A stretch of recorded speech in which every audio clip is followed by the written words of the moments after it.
Measles is the topic, also known as rubeola. Measles is a childhood illness that worldwide annually has 20 million cases. And of those, 200,000 approximately deaths. And mostly kids are involved in measles. But routine childhood vaccinations have helped to dramatically reduce the incidence of measles. For example, in the US, because of routine childhood vaccinations, there's been only 63 cases per year in the past decade or so. However, this number has been rising in the United States and Canada because of immigrants coming from unvaccinated populations. So as you can see the importance of vaccination, you have 63 cases a year only in a population that receives regular childhood immunizations, and then worldwide you have 20 million cases, obviously in geographic areas where children do not receive regular childhood vaccinations. A little bit about pathophysiology.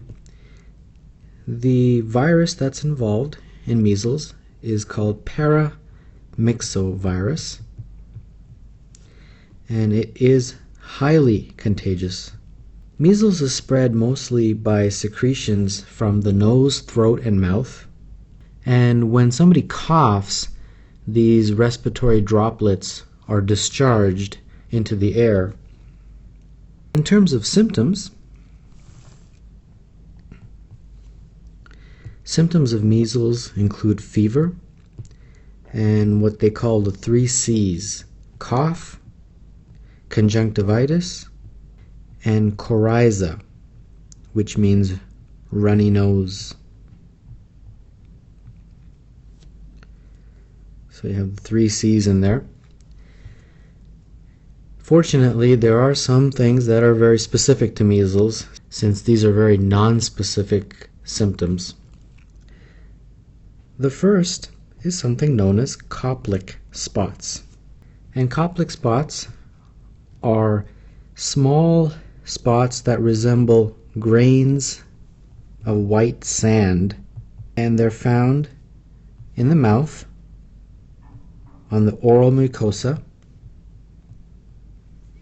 opposite the first and second molars.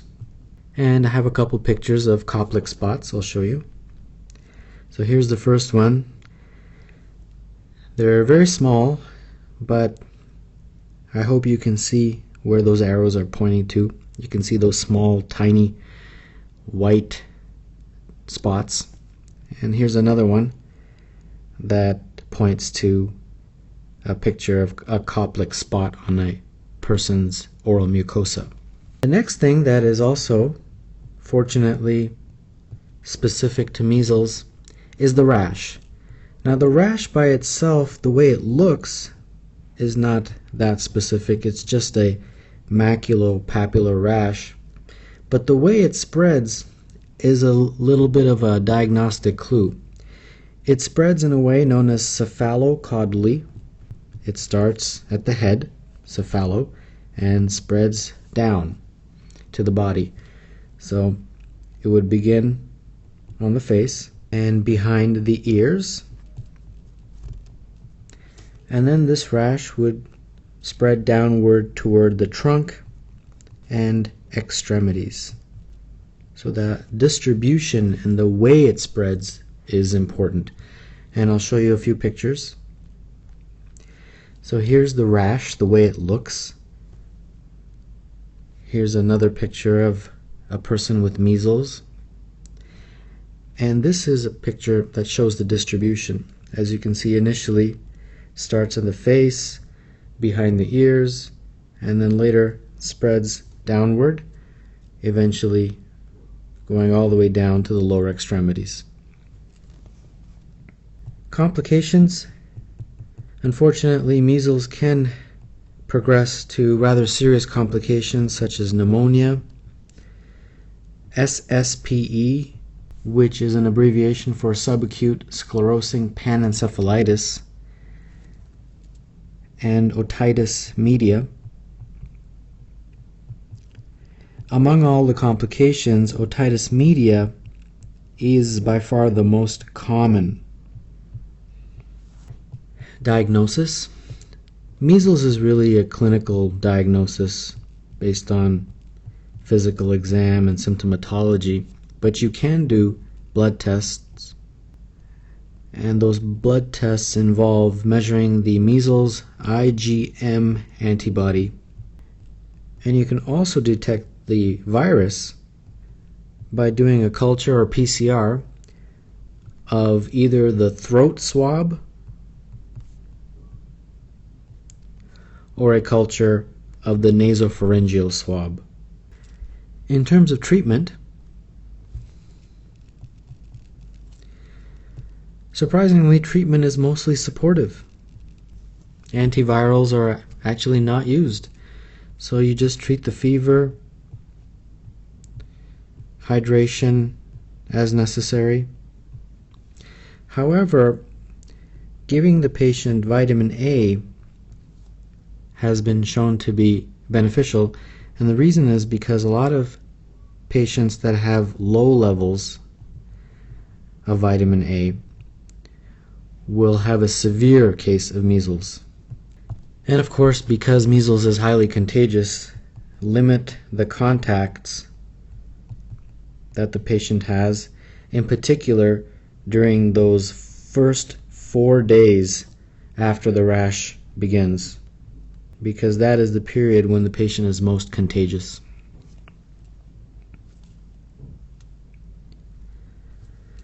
And finally, want to talk about prevention. Prevention is extremely important. You saw earlier in the video what vaccination can do. It can decrease the incidence of measles dramatically. And the vaccine is MMR, measles, mumps, rubella, and it's given in 2 doses. The first dose, of course, when the child is about 12 to 15 months of age. And the second dose is given when the child is between about 4 to 6 years of age. And lastly, I wanted to say that this vaccine can also be given to contacts of the patient within 3 days of exposure. So now let's take a look at a few clinical vignettes. A 3-year-old girl who is a recent immigrant to Canada presents to your clinic. Her mother reports that her daughter has had fever, cough for 3 days. On physical exam, she has a temperature of 39.7, injected conjunctiva, and red spots on her buccal mucosa.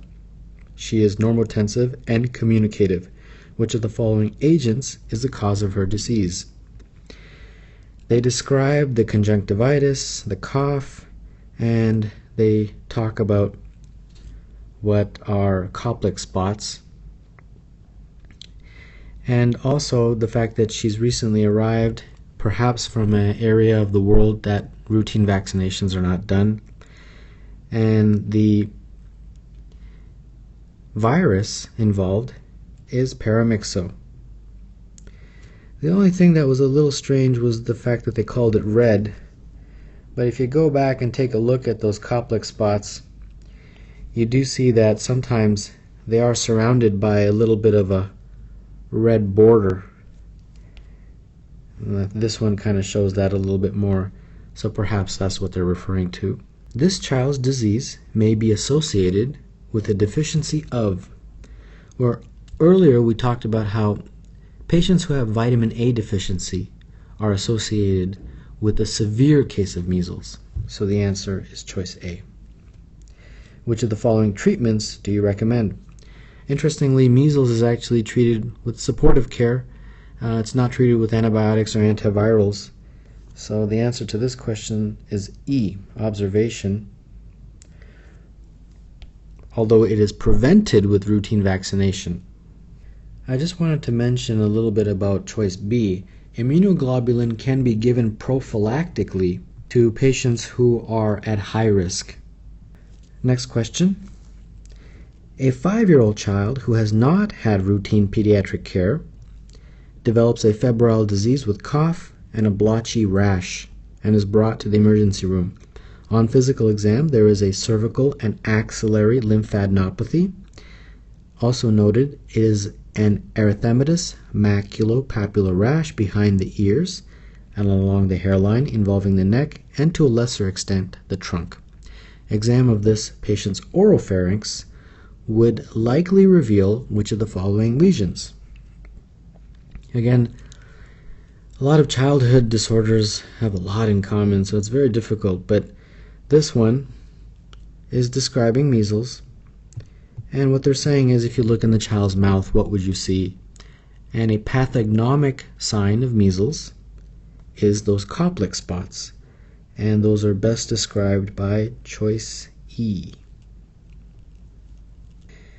Parents bring their internationally adopted 2-year-old child to the pediatrician's office because he has a temperature of 40 Celsius and a morbilliform rash.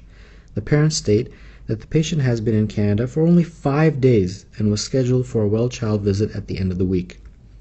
They report that they thought the child had an upper respiratory infection until the rash began this morning. According to the father, the confluent maculopapular rash started cephalad and spread caudad to include the palms and soles. The mother also notes that prior to developing the rash, the child had a dry cough, clear discharge from the nose, and conjunctivitis. The immunization status is unknown. Which of the following complications is most likely to develop in this child? This vignette gives you a lot more clues in my opinion. They describe the 3 C's, the cough, the coryza, and the conjunctivitis, and they describe very nicely the cephalocaudal distribution of the rash, where it begins, on the face and then spreads down to the trunk and extremities. So there's no doubt that it's measles. They're asking what's the most common complication, and the answer to that is otitis media, which would be choice E.